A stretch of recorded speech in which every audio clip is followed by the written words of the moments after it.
talk about one of my favorite subjects now, which is the subject of sales. How many of you have a sales team? How many of you have a sales team? By show of hands, let me see. Do me a favor, raise your hand if you have a sales team. Keep your hand up if you have more than 2 people on your team, more than 5 people on your team, more than 10 people on your team, more than 20. Okay, raise your hand if you'd like a sales team of 50 people plus, if you'd like one, if that would be a dream of you having 50 people represent your product in the marketplace, right? Some of you want to scale a sales force, and I'm going to talk to you about that. Now, this is a talk that I've never done publicly. I've never shared with anyone this information. This is exactly the practices that we have implemented at AlterCall, and we continue to implement. And today's talk is called Purpose-Driven Sales. You're going to want to have your notepad out. You're going to want to take notes on this, and you're going to want to dive in. Marketing obviously exists to create sales. Anyone want to write that down? Marketing doesn't exist to create marketing. It exists to create sales. So you have to have a strong marketing group and a strong sales group to be able to have significant revenue momentum. Now, I know what you're thinking. You're thinking, Ryan, I just want to outsource my revenue to somebody else and have them take care of it. Unfortunately, that offer does not exist. I know there's many modern day gurus that'll tell you this, that, and the other. You know, there's no offer where I could say, here's what I'd like to do. I'd like to give you 100 million and you give me $1 billion back, please. Any of you would take that offer, right? I would too. It doesn't exist. You know why? Because the people that are capable of doing that, they're doing that for themselves. And we are one of the rare companies that will actually help do that with you. We don't do it for you, but we do it with you because we want you to learn how to stand up the most impressive, executing, excellence-driven sales and marketing organization so that you can do it independently. So we help you stand these business divisions up inside your company. Now, I want to talk to you a little bit about purpose-driven sales. So I'm going to share with you a little bit about some of the principles and beliefs that you have to have. One, I know this is an eye chart behind me. One is, as a CEO or a founder of a company, you are in sales, whether you like it or not. And some of you, your revenue is challenged because you have yet to see yourself as a person that is evangelizing your brand. You're selling people to come work for you. You're selling potential candidates to come join your company. You're selling potential investors to invest in your company. You're selling customers. You're selling the wives of your team members and the husbands of your team members. You have to be in the sales game if you're going to be successful at building anything.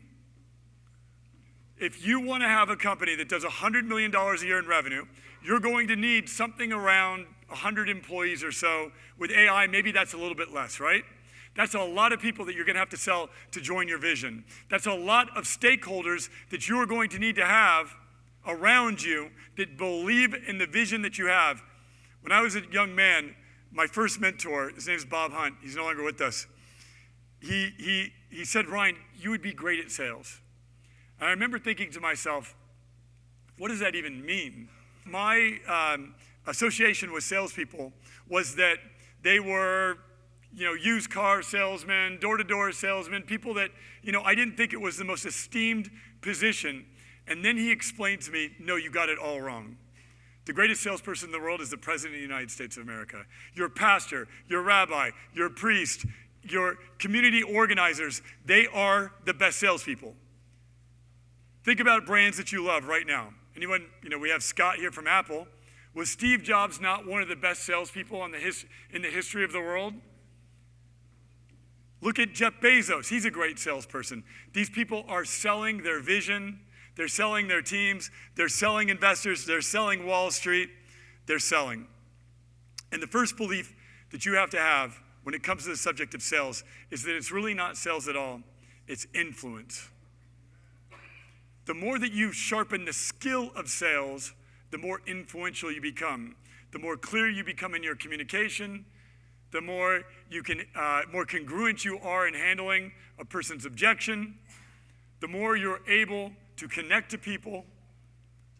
And sales is literally on the front lines, particularly at AlterCall, of spiritual warfare, because every day you're being tested and you're being challenged and you're being humbled. And there's no greater growth opportunity than to put yourself out there and to get humbled and to get rejected and to smile and be as grateful for the calls that don't go your way as you are for the ones that do go your way. Isn't that what the spiritual path is all about? It's about being as grateful for the things that, the prayers that don't get answered as you are for the ones that do. Sales is where you learn to become influential.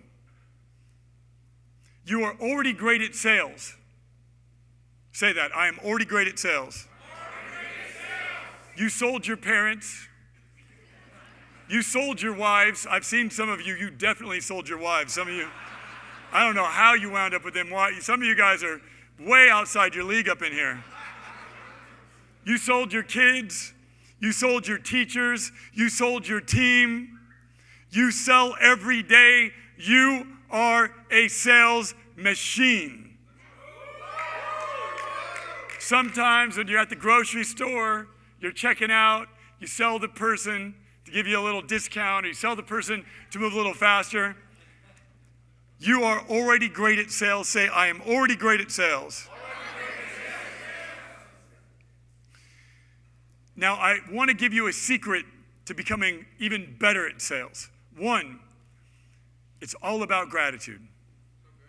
Gratitude, gratitude, gratitude. Gratitude for the air that you breathe. Gratitude for the technology that is connecting you. Gratitude for the fact that you can do sales from your living room, or you can do it via Zoom, or you can do it via Teams. Gratitude that you have access to these modern tools that bring customers to you.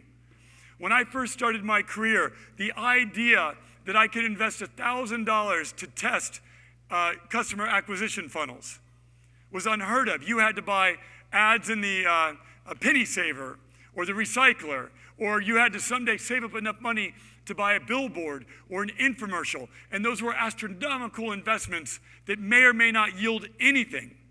And now you can run an experiment with marketing, and I don't think you get it. This was not available when I started my career as an entrepreneur 30 years ago. You did not have the tracking and the measurement to know. It was throw stuff against the wall, see what sticks. Now you can literally create a sales and marketing machine without ever having to leave your home. Think about that. It is easier for you to build a massive revenue organization than any other generation of entrepreneur before you. And you have all of these tools available to you, many of them for free.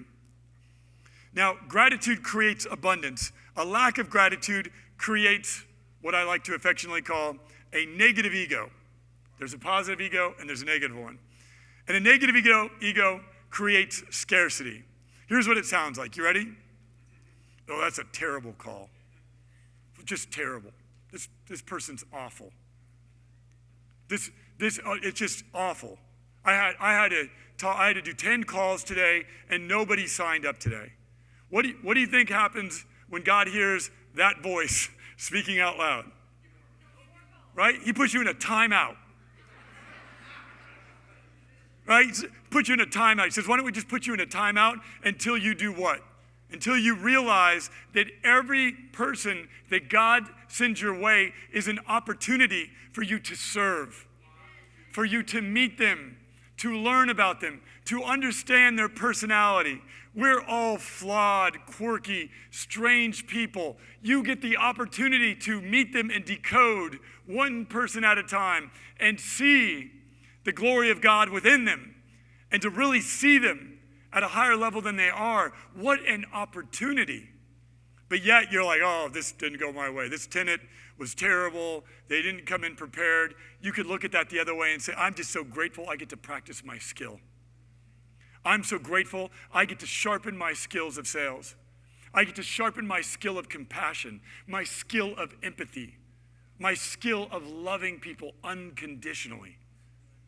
Imagine that opportunity. Imagine if every salesperson on your team embodied what I just described. What kind of culture would you have? Most of you don't have big sales teams. You know why? Because the sales team got away from you. Because they went into ego And then from ego, they went into scarcity. And so now you're like, I don't like salespeople. I don't want to ever work with a team of salespeople again. And some of you may have hired a sales manager that didn't work out, or a top producer that didn't work out. And now you're like, well, it didn't work out before. And as Anthony was saying earlier, it's the equivalent of dating when you say like, well, it didn't work out before, so it looks like I'll never, get happily married, right? That's a negative belief system. That's a limiting belief system that is stopping you from achieving what you're capable of. We need to embrace sales. You want to know what sells itself? Excellence. What do I mean by that? If you are excellent in the way that you show up, if you are excellent in the way that you communicate, in the way that you market, in the way that you conduct yourself, and the way that your team does, well, we like to buy excellence, don't we? Do you know we pay artists tens of millions of dollars a year just so that way we could observe excellence in their craft? And this is your opportunity. So if you're not getting the sales that you're looking for, increase your level of excellence. Write that down. Is your sales team excellent? Do they embody excellence? If they walk into the room, do we all look at them and say, I want that in my company? I want that level of poise, that level of caring, of empathy, and of conviction in my company. I want that team in my company. Or do they walk in with their head down, moping, complaining, oh, my commission, this, that, and the other. This person's trying to steal my commissions. This person doing this. This customer, the weather's bad. Like, do you have salespeople that are absolutely embodying the excellence that your company deserves? Or do you have a team that needs an upgrade? If so, we're going to help you with that. You want to know what else sells itself? Authenticity. Authenticity. You know why? Because the world is filled with inauthentic messaging and people. And I have to tell you, the news has poisoned us. The politicians have poisoned us on both sides of the aisle. I don't care what your political views are. You don't know who to believe anymore. And then you have AI, and you don't know if it's real or not. And then you have all these internet gurus, and it turns out that they're not who they say they are. And so the world is craving authenticity. And we learned that at AlterCall. I had worked with agencies, as I shared with you. I had tried over and over running ads. And then finally, I just said, I give up. I surrender, and I'm going to share my testimony about how God changed my life, how I went from rock star to rock bottom to now serving purpose-driven leaders and with my soulmate, having the life of my dreams. And I'm going to share my testimony. And it was a 1 minute and 90-second ad. And the agency said, no way. And I said, I'm called to share this. I don't know why. This is my last shot. I dropped my testimony as an ad, and a movement was born.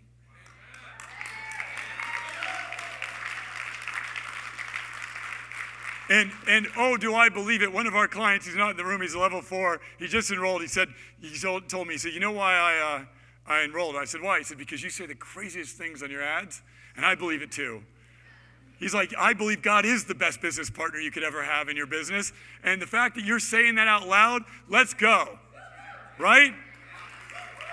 We are craving authenticity. You as founders have an opportunity to share, unlike any other generation before you, but you're afraid of what other people will think and you're not sharing. Sales is about sharing. Now I'm going to give you a few more tactics here because I could go on for hours. I love teaching sales. Our AlterCall sales team right now is a team of about 15 people. We're expanding that to 30 people by the end of the year. And we have a wonderful team that is committed to excellence. And I'm a coach, right? So I coach them pretty hard. They are driven. I'm going to teach you some of the key ingredients to how I drive them to perform at their very best. It's not that I care about how much revenue they bring in.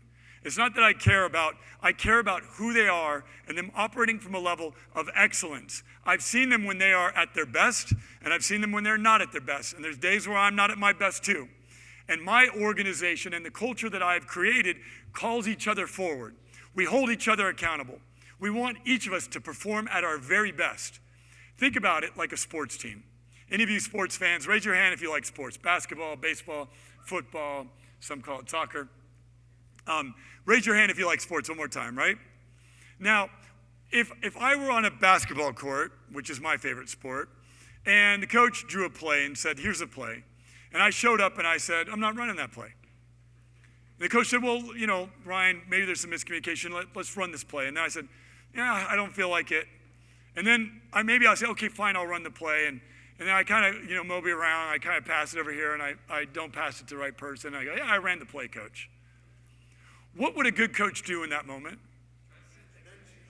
Bench me, not me. Oh, what do you think I would do to a player in that moment? In basketball, they call it suicides. I would be a good coach. My coach, the one that trained me, would be running me until I broke myself of that bad habit, right? I was coached by a gentleman named John Wooden, the great all-time winningest coach of UCLA fame, and he's an amazing human being. And I asked him, I said, Coach, when do you blow the whistle? And he says, anytime I see a bad habit forming. Anytime. And why? Coach, he goes, well, if the players start forming bad habits, it'll slow down our game, and our game is about speed, and if we're not fast, we're not going to win championships, and if we're not winning championships, we're all losing, right? So he was all about building a system that developed championship seasons and championship trophies by way of ensuring that bad habits never could exist within his environments. And when they showed up, he blew the whistle. How often are you blowing the whistle on bad habits within your team? This is what I talked about earlier. Moving toward confrontations that are constructive. We have to tear the muscle. Think of your relationships as a muscle. You tear it, you heal it, it grows back stronger, you have a stronger muscle. So we have to move toward those constructive conflicts. Another key principle I have here is champions have short memories for their wins and their losses, but they have long memories for God. I'm going to leave this behind because I could go on for days about the principles of running a great sales team, but now I'm going to get into some details. One is you have to have a positive ego when you're in a sales environment, which is I can, I will, I'm chosen for this, and then you have to humble yourself. We have a mantra in our company. Please feel free to write it down. I borrowed it from John Quincy Adams, our former president, and he said, duty is ours, results are God's. So anytime we have a positive outcome, a sale comes in, we all point to God. That result was by God. We just did the duty part. God did the result part. A lot of sales teams get that mistaken. They think, oh, I'm the one that created this. No. Your creator created that. Your creator created you. So we get it twisted, and then our environment gets greed in it, and then once our environment has greed in it, we go into scarcity. So if you want to have abundance, obviously gratitude, and you have to make sure that you're humble enough to give all glory to God every time a positive result occurs. And bad habits will form, and when they do, you have to have constructive conflict each and every single time. So a negative ego will say, I did this. I'm number one. I'm the best.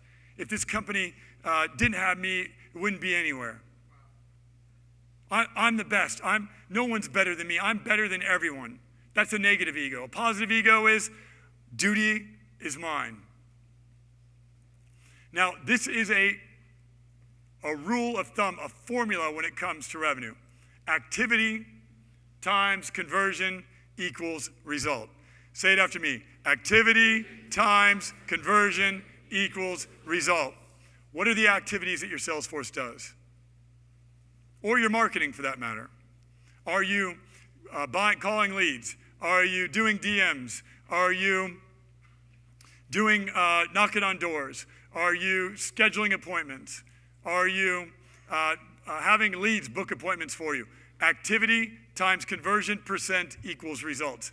Now, your conversion percent is how influential you are at taking a person on a journey where they would like to enroll in your offer. Do you guys follow me? You crack this code and you crack the revenue code. My activities times my conversion percent equals my result. You have to constantly improve your conversion percent, and you have to improve your activities at all time. Now, when I'm recruiting for salespeople, I'm looking for a few things. 1, desire. 2, capacity. And 3, their influence. Their desire plus their capacity equals their influence. What is desire? Desire is that hunger. That hunger. I see it often. Salesperson starts making a certain amount of money and they lose their hunger. They're good, they're fed, they're full. When you're hungry, like many of us are right now, what? You're hungry, right? We want people that have a lot of hunger in our environments. They're hungry to grow, first and most importantly. They're hungry to make a great income so they can buy a home, they can live life to its fullest, they can go on vacation, they can enjoy the fruits of their labor. Now, I have other principles here with regard to recruiting. 1, you want to find people that want to work hard and smart, not hard or smart. You want people that want to do both, because hard work teaches you how to work smarter. But you'll never really learn what you're made of if you don't first learn to work hard, and then you have to learn to work smart. 2, set expectations early and reset them often. 3, never be held hostage. This is why it's so important to work with our recruiting team or to build out your own recruiting team. You need to have a pipeline of great quality sales candidates coming into your organization so that way you always have new people seeking to come into the opportunity, because new people solve old problems. Also, you need to focus on your top earners. Raising the ceiling of the sales environment. Many of you, oftentimes, and I used to do this too, is you try to figure out a way to raise the bottom. The person who's not producing, you try to figure out how to get them to be an okay producer. It is much more efficient to get a top producer to become an even greater producer than it is to take a person that is not producing at all and try to raise the bottom. So always try to raise the ceiling, something I've learned over many years. Now let's talk about sales systems. 1, we have what's called standards of excellence. We call them SOEs. We actually bonus to the standards of excellence. So for example, our sales team, they either have to make 200 dials in a day, or they have to set 4 appointments. So it's either 200 or 4. So if they spend all day long and they don't get a single person to agree to have an appointment with us, then they get to end their day with 200 dials. Or they get 4 because maybe they have longer talk time and they spend more time on the phone with prospects. They get 4, they get to end their day with 4, and oftentimes they'll get 7 appointments, 10 appointments, even more. But we have standards that they have to adhere to every single day. And every day we have a stand-up, and every day we review our standards. Did you achieve your standard yesterday or not?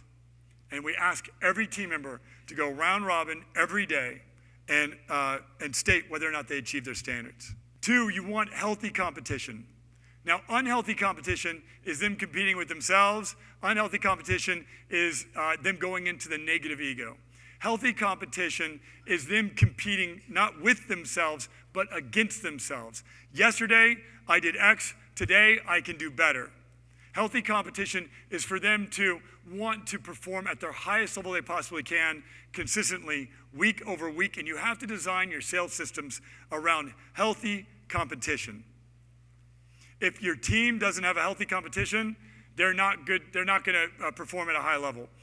Great salespeople are competitive, but you have to make sure you design your systems to be healthy in their competitiveness, not unhealthy, because unhealthy competition can destroy a great system. 3, compensation drives behavior. Your compensation plan is so important. By show of hands, how many of you have a compensation plan? How many of you know that that plan is going to drive behavior 6 days a week? We take Sunday off. You just know your plan works, drives behavior. You guys could take off to Cabo, and that plan's driving behavior. They're going to stay back there and sell because they want to make sure that they're getting paid based on that plan. Or how many of you feel like your plan might be driving the wrong behaviors? For example, let's say you pay people on a book of business, and they've got 100 clients, 200 clients, 300 clients that buy routinely. Ever notice that your salespeople, when they have guaranteed orders coming in, don't work as hard? Everyone ever knows that strange pattern that occurs? That's because you don't have the right compensation plan. It's not driving the right behaviors. This is a new practice area that we're launching where we'll review your compensation plan, we'll break it down, and we'll help you improve it so it drives the right behaviors. My team can tell you our plan drives behavior. This is the one thing that you can design systematically that gets your team working when you're not. And how many of you, by a show of hands, want to have a team that is generating revenue even when you decide to take a month off? Okay, those of you who didn't raise your hands, do you need 2 months off? 3 months? What are you looking for? 3 months, 5 months off? Have your team generating revenue? Your compensation plan, and like I said, we've just launched a new practice area where we will actually help you stand up like we do with marketing, your entire sales organization. We'll help you with the recruiting. We'll help you with your compensation plan. We'll help you design your systems to have healthy competition. We'll help you design your standards of excellence, and we'll help you crank up your sales organization. How many of you want some help building out a sales organization out of curiosity? Let's go. By show of hands, how many of you really want, like, hey, this is an area that if we crack this code, we're good, right? By show of hands? All right. Looks like I got some work to do with you guys. I got the chills all over me. I love building out sales orgs. My last company, I had 5,000 full-time people in my sales org. I paid 120,000 people a month a check. I had 100 people making over $100,000 a month inside my organization. And that's how I did $635 million a year in sales and $100 million in profit, is I cracked the sales code and the marketing code for that matter. You get those two codes down and the rest is pretty easy. We can figure out how to count the money. Do you guys understand what I'm trying to say? Did anyone catch that? Like, just by show of hands, if I just put a pile of money in the corner there, do you think you guys could figure out how to count it? Like, we could figure out how to get the people in the room with the calculators to count the money for us, right? Yes. The hard part is making it. So let's crack that code. This is one of my favorite topics.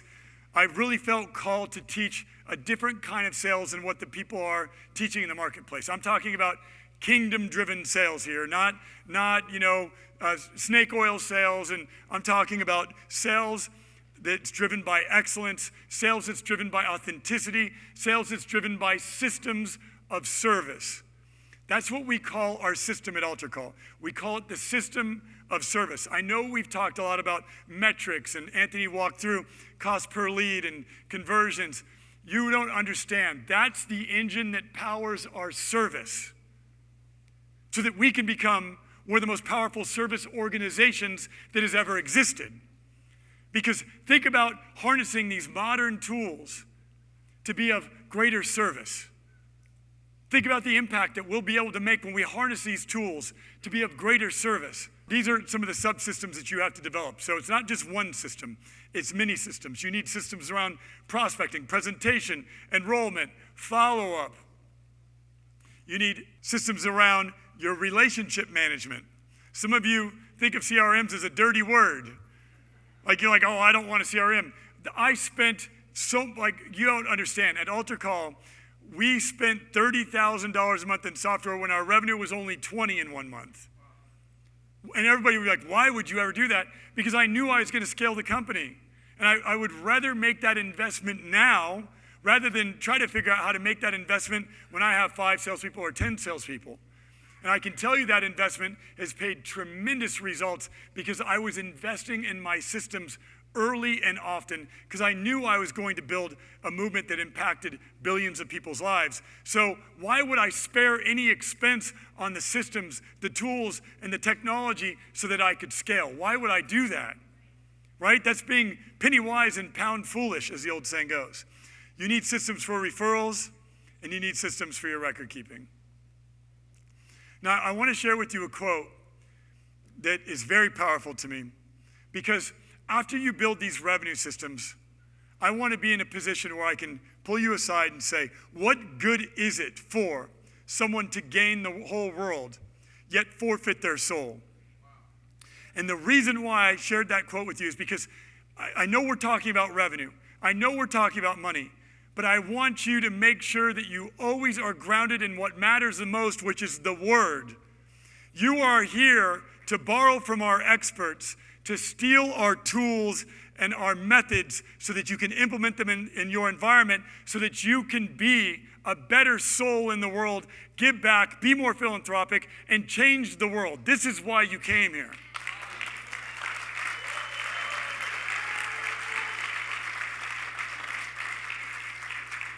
Sales at its highest level is transformation.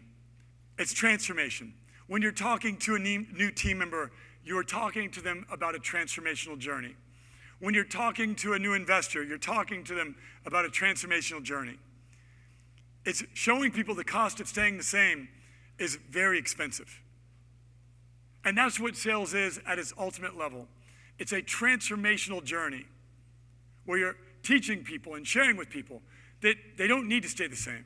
The cost and consequences of it are too much, and they should join you on this journey.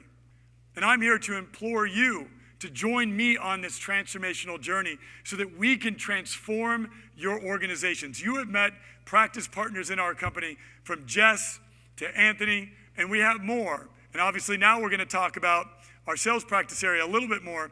And in the back of the room, I have our brand new sales coach that we just hired that's actually going to be coaching you. Nick Mershon, if you're out there, there you are. Everybody, please give a round up for our brand new sales and marketing coach. Nick, hey, Nick, just come up on stage real quick for me. We just brought on Nick. His first day was yesterday. Nick, why don't you just share a few words about some of the work that you're going to be doing. If you're in a level 4 boardroom, you can get access to Nick as your level 4 boardroom coach. Also, you can get access to Nick one-on-one. He and I are working hand in hand to deploy these methods in your environment. So Nick, do you want to share? For those of you that don't know me, my name is Nick Mershon. I've got over 10,000 hours in coaching over the last 7 years. Worked for a bunch of the gurus. Biggest exit was an HVAC company from $6 million to $53 million in 36 months. Biggest personal win was a plumbing company, Elite Plumbing and Drains out of California. Guy started with him and his brother and his wife. They were doing $2,000 a month. 3 months later, they were doing $20,000 weeks. Like, those are the ones that impact me the most. And if we can get that slide up, the number 4 was you're already good at sales. I have an army of children. How many of you have kids? He has 8 Show children. of hands. He has 8 children, by the way. So when he says an army, he means it. I've got 8 kids. My kids are, I'm raising a bunch of monsters in the sales world. The example is my 6-year-old who at 9:30 in the morning asked for ice cream a while back and just peppering me. And I made the mistake of telling them that, hey, your average sale is between asks 5 and 12 every time. So for each of you, they just ask, right? They don't care. They could care less. All they know is it's 9:30 in the morning, I want ice cream. How can I make that happen? Right? So you're already great at sales. The other one that jumped out to me here was that say-do ratio. A bunch of you are doing way too much, and you're saying yes to way too much, right? So what are you saying no to? We can go make the, hey, I want to lose weight. I want to go make the plan on everything I want to do. What are the things that you're doing right now that are not serving you, that are not serving your team? Go make that list first, and then whenever you say yes to something as you jump in, is that actually serving your purpose or your vision or your 2030 vision that you've already driven down here, right? So for those of you that are taking notes, the 4 that I coached every team on are attitude, actions that Ryan already spoke about, attention to detail, and accountability. How many of you are afraid of that last word that I just said? One, just one? How many of you just lied to me? Yeah. Right? The accountability piece, if you have a standard of excellence, is not something to shy away from. It's just how you hire and how you make everything else happen. Right? So we're going to put the plan in place. We already talked compensation drives behavior. I've changed countless compensation plans for clients. But if you have a bar and you have your standard of excellence, I don't want that to be live, laugh, love on your wall. And you're like, yeah, these are kind of our core values. Right? So whatever that is, hire for that. And then like Ryan said, I don't want to take a D and make them a C player. I want to hire more B pluses and A's and make them A pluses and whatever that level above it is. Right, so if you guys want to talk to me, I'll be in the back. But thank you, Ryan. Thank you, everybody here. Welcome, and Nick Mershon, to the much. team. Thank you very much. Thank you. Nick, like Nick said, he will be available in the back. This is the first time we've rolled out fractional sales officer coaching, so you're the first to actually hear about this new practice area of ours. We heard your feedback. Many of you said, well, I'm working in the marketing, but it's not working. It's not converting. It's not converting at the level that I like it to. So we decided to launch this practice area with you exclusively this weekend. And I know, Nick, you're going to have 100 people back there going to work with. And just so you know, this is a practice area that I'm specifically leading as well. So it'll be me and Nick supporting you in building out your sales organization. Okay, so I want just to re-ground us here. If we have faith, which I know everyone in this room does, and we're driven and woken up in the morning by our purpose. I mean, I have a simple purpose. Like I was mentored and it changed my life. And I'm going to mentor as many human beings as I possibly can for the rest of my days. Like there's nothing else I'm doing. And how that works is AlterCall and the systems and the practice areas and working with you in your sales org, working with you in your marketing org, or your finance, or your AI, or your IT, right? This is it. This is all I'm doing for the rest of my days because I made a commitment to God when he brought that mentor into my life when I was 17 and I was heading to jail or even worse, that I would spend the rest of my life giving back. And I finally came to the conclusion that honoring that deal was the best way to live. And I share that with you because this is the purpose that I have. So I have faith. I wake up every day. I'm in the Word first thing. Then I'm activated in my purpose. And then we serve. And we serve. And we serve. And in service, you build the skills. The more that you serve, the more skills you build. The more that you serve, the more skills you build. And we are optimizing at our company. I tell people, I am the David Goggins of service. If you don't know who he is, he's some crazy guy that he'll be out to Denny's with his wife and he'll just be like, let's go run 100 miles. And then she'll be following him for the next 24 hours as he just starts running. Any of you see these videos of him? I know he drops a little bit of F-bombs. I'm not into it, but he just goes on these runs, mind over matter. We go on runs of service. We're running 100 miles of service every single day at our company. And as you can see by this team and by us having the energy that we do with you right now, we are optimizing for service. Service is where the skills get built. And skills, as the old saying goes, pays the bills. So I'm going to conclude with the 10 commandments of sales that you're the first to receive. Actually, the second. I debuted this to the Next Gen team earlier this week as I was working through the content. And I want to share with you the 10 commandments of sales. Number 1, faith first. Can you say it? Faith first. Say it again. Faith first. Number 2, results are God's. Results are God's. Say it again. Results are God's. Number 3, be grateful. Be grateful. Number 4, don't steal. Okay, now I'm going to double click on that because you just made a commitment. You know that's a commandment, right? When your team doesn't show up prepared, they're stealing their time. They're stealing your prospect's time. When you don't show up prepared, you're stealing your team's time. When you don't show up as your best, when you haven't fed yourself correctly, hydrated correctly, worked out, exercised, and showed up as your very best, you're stealing time from people. You're stealing their life cycles that they have dedicated toward their careers. And if you're doing that to your customers, think about this. Think about all the people that you're stealing from. So we have a rule here that we don't steal time from our customers. We don't steal from each other, right? We don't steal as a company because you have no idea how often people don't realize they're stealing time. When they're gossiping, they're stealing from people's reputation. When they're not prepared, they're wasting people's time, right? This is all that we have is time. So don't steal. Say it again. Number 5, have a short memory for wins and for losses and a long memory for God. Number 6, share the truth. Number 7, show, not tell. Now I'm going to double click on that one. Jesus was the best storyteller that has ever been known. He told stories that are still told to this day. He wrote nothing down, and yet his stories are still being told and retold and retold and retold by billions of people. Am I correct? We have to become better storytellers. That's right now, many of you can tell me about all the benefits in your company, but you're not able to package it in such a way where people will remember it and be able to duplicate it. And the ultimate form of discipleship is to be able to remember and duplicate something. And so you have to become better storytellers in your marketing and your sales and your communication as CEOs. And it's something that I work on too. I'm not the best in the world at it, but you'll see me on social media telling a story here, telling a story there. Number 8, turn it around or shut it down. Repeat after me. Turn it around or shut it down. Sales is the only vocation where you get to meet your opponent, whether you believe that there's a negative force that's external or whether you believe it's an internal force. You get to hear that voice that says, take it easy. You get to hear that voice that says, don't ask them to enroll.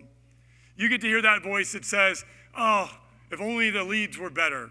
If only the day were shorter. If only this, if only that. Sales is a game, as I said, of spiritual warfare where every day there's something trying to distract you and tempt you away from generating the income that you have set out to. And it is the only vocation that I can think of where you're in the trenches day in and day out, having people humble you, reject you, and having you have to overcome that inner opponent that is stopping you from the greatness that you're seeking out of this life. And think about that for your team. If you have a team of 15 people, we are under attack times 15 all day long. My team talking to 200 people per day each, or dialing for that matter, each of them talking to at least 10 to 20 people per day.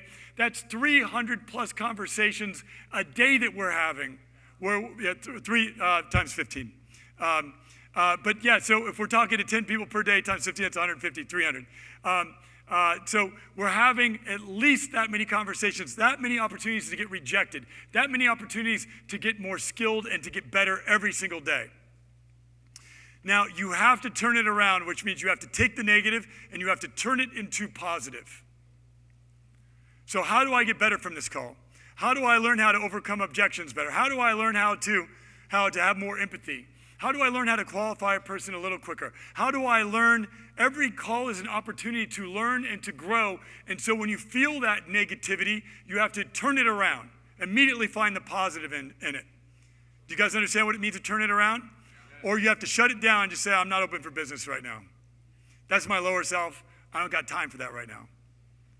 Right? That's the negative force out there that's trying to stop me in my tracks, and I'm just not open for business. I'm not listening to that force. I don't have time for that today. Any of you guys have the ability to say, I don't have time for that today? Trust me, you're going to have some noise going on in your head, and you got to just say, I'm either going to turn this around or I'm going to shut it down. One more time, repeat after me. Turn it around, shut it down. Okay, great. As I mentioned, excellence sells itself. Excellence sells itself. Think about your organization.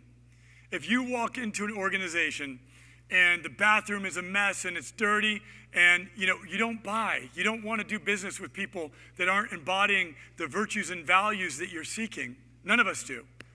That's why we love brands like the Ritz-Carlton, because when you ask them where the bathroom is, they walk you to it.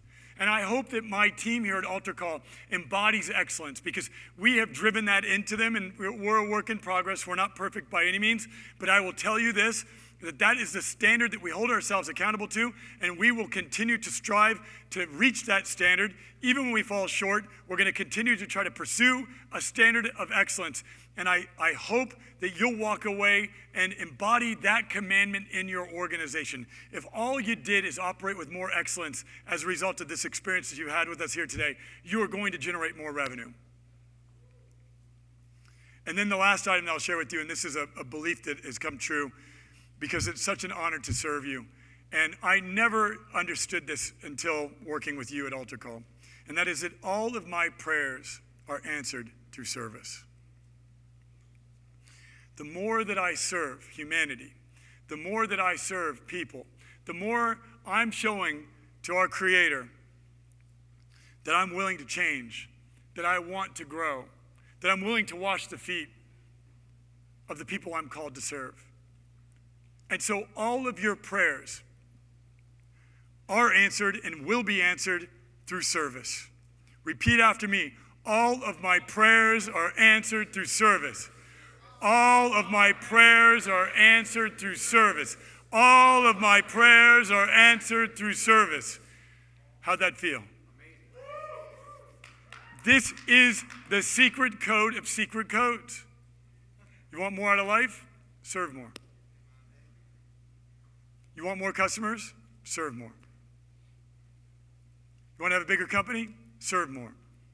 Do you want your employees to have a better attitude, better demeanor? Serve them more. Do you want better investors, bigger investors, more investors? Serve them more. The more that you serve, the more that you are going to attract positive energy in your direction. And service is a spirit. It's a spirit for how you conduct yourself, for how you shake people's hands, for how you listen to people, for how you communicate to them. Service is an energy that you embody, and it becomes addictive. Others see you in service, and they start to emulate that state. And in that state of service, you can change the world. Thank you all. God bless you. Thank you very much. Thank you, everybody.